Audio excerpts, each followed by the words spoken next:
with you until like 4 days ago when I made this presentation. I know nothing about space, absolutely nothing. So when I had to talk about domestic and international actors for space, I wrote down everything I could think about, which was like state, not the state, and NASA. That's all I got. So I had to start somewhere. And I will go on a huge rant a little bit about why Wikipedia is not terrible, but a really good starting point to learn a lot of this information. We will cover not only domestic and international actors, but we will also cover some private actors like NGOs or private corporations or what they call space tourism, which is totally ridiculous. But we'll talk about that. So for domestic actors, I was really surprised about the domestic actors because I only thought it was just NASA, right, who did a bunch of these things, but there are plenty of departments and offices in the federal government that have some form of connection to a space program, space exploration, space development. That was really, really surprising to me. But this will teach you about the U.S. history with space first. And I think it's pretty cool.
एक आदमी मानवता के लिए एक विशाल चलान के लिए एक छोटा कदम है।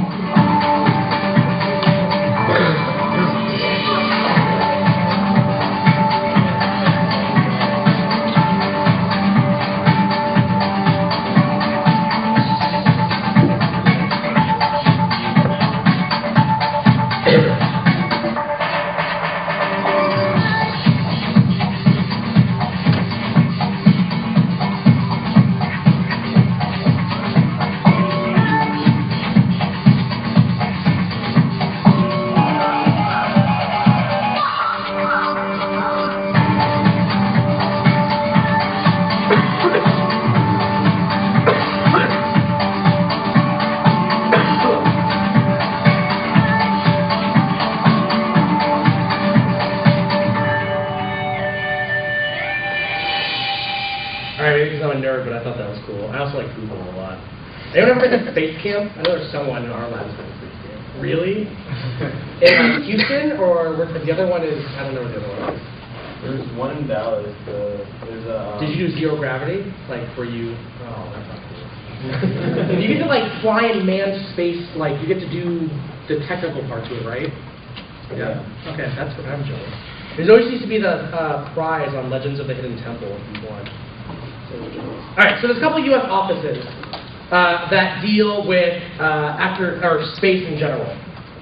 First one is transportation. All right, the National Transportation has what they call the National Science Foundation. Does anyone know what that is? Yeah? Cool. It seeks to issue competitive, limited-term grants to specific proposals from research scientists. And the National Science Foundation receives about 40,000 proposals each year, and it funds about 10,000 of those. Those funded projects are ranked in what they call a merit review process, meaning in terms of importance, in terms of its discovery, in terms of its necessity or need. And these reviews are carried out by a panel of independent scientists, engineers, educators, so that there's no political or social bias in them.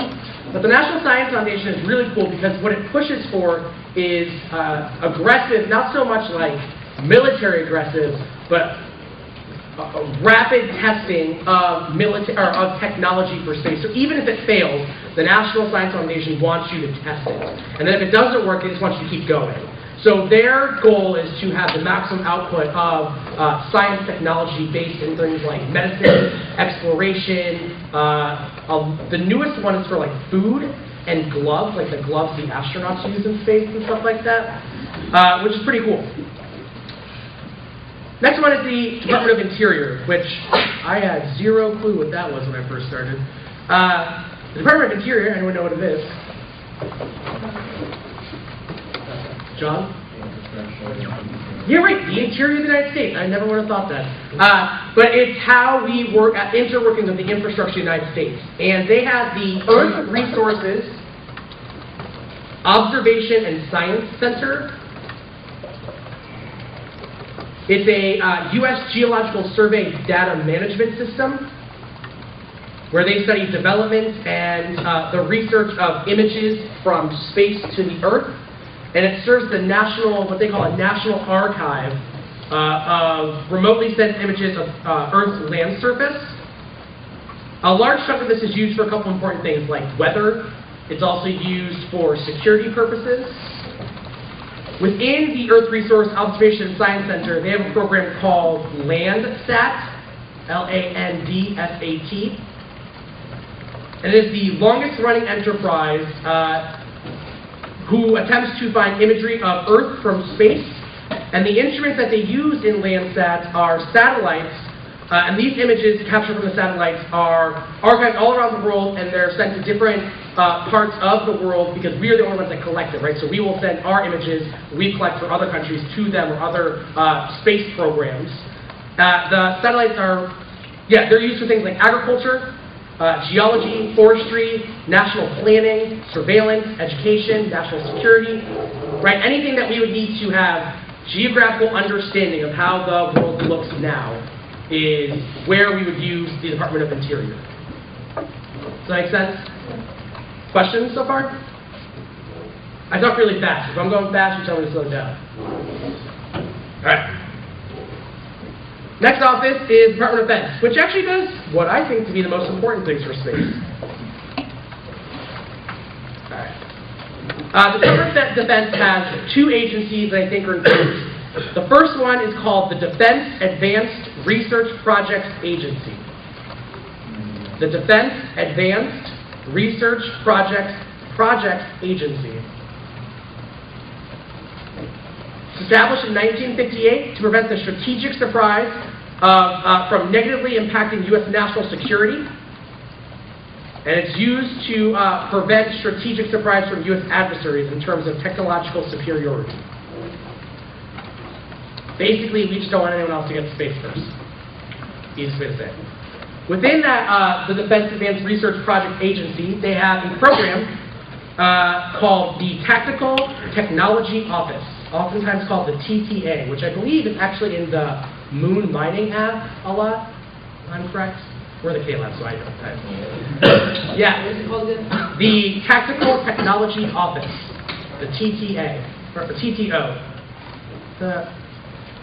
The TTO transforms the future of warfighting by pursuing high-risk, high-payoff tactical technology and the development of rapid, mobile, and responsive combatant capability, meaning advanced weapons, platforms, and space systems. All the cool like laser stuff we think to like block asteroids or shoot down aliens and stuff all come from the TTO.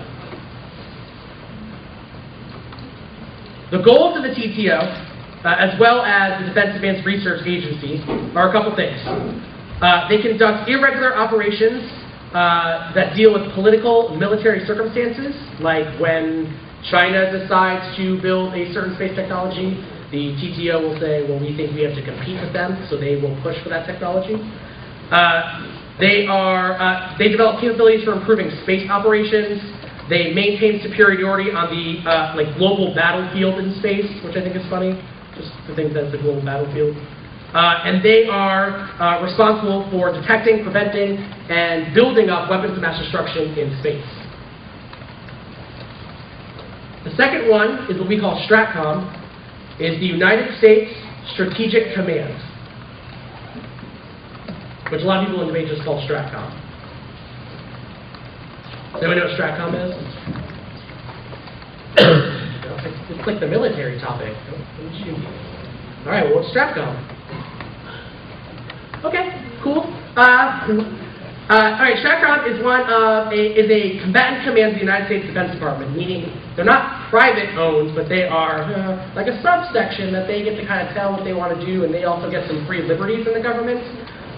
It's charged with, well, it does two things. It deals with like nuclear weapons and ballistic missiles, but the other part to STRATCOM is it's charged with space operations, such as military satellites.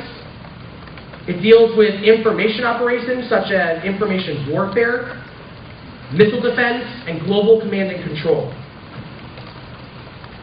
They have different joint functions in STRATCOM. Some deal with like national missile defense, some deal with like military deployment, but there are two important ones that deal with space. The first one is called the Joint Functional Component Command for Space. The Joint Functional Component Command for Space. This component conducts planning, execution, and force management, as well as overseeing missions of coordinating, planning, and conducting space operations. Really, it's just the overseeing of how we have military operations within space. Second one is called the Joint Functional Component Command for Integrated Missile Defense. This is responsible for meeting STRATCOM's Unified Command Plan, which is kind of like their mission statement. Its responsibilities for planning, integrating, and coordinating global missile defenses. It conducts day-to-day operations to assign forces and coordinate activities with combatants. And it works with other offices within STRATCOM. But a lot of it is just, yes?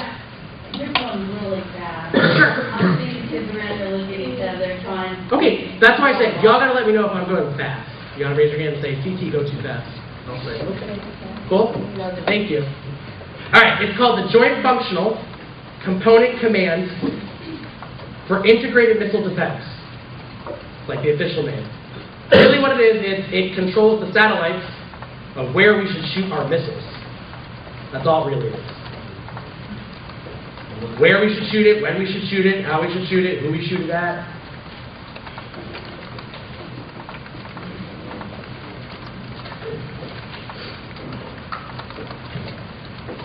Okay. Last office in the United States is the Office of Commerce. Does anyone know what they would do with space?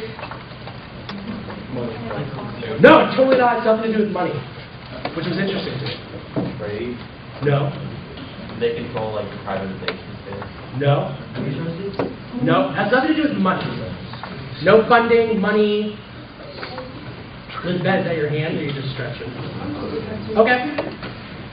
Okay, it actually deals with, and I didn't know it was under this department, the National Ocean and Atmospheric Association is actually under the Department of Commerce. The National Ocean and Atmospheric Association, the NOAA. And they probably won't be that important on this topic, but it was more interesting just to know that they're part of the space program, or have some form of interaction with the space program. What it really deals with is the satellites that kind of take weather pictures to figure out how storms are moving throughout the United States. That's all they really do. But it was totally cool. Didn't know it was part of space. All right, so there's a couple of U.S. agencies, and by a couple, there's only one real important one. Can we guess what it is? NASA. Sure is. All right, so NASA is an executive branch agency and is responsible for the nation's civilian space program and aerospace research. One more time, please. It's an executive branch agency, and it's responsible for the nation's civilian space program and aerospace research.